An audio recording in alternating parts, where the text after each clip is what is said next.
Astım atağında nefes darlığının en önemli sebebi nedir? Nefes borusu normalde tek bir katman değildir ya da düz bir boru gibi değildir. Nefes borusunun etrafında düz kas yapısında kaslar vardır. Astım krizinde nefes darlığının, yeni ortaya çıkan astım krizinde nefes darlığının en önemli sebebi bu kaslardaki kasılmadır.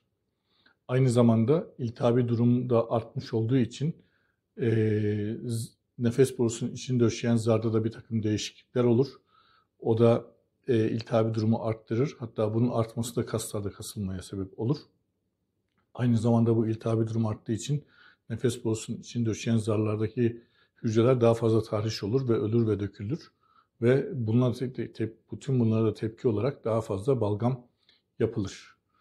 Astım atağındaki, yeni başlayan ataktaki nefes darlığının en önemli sebebi her zaman kaslardaki kasılmadır.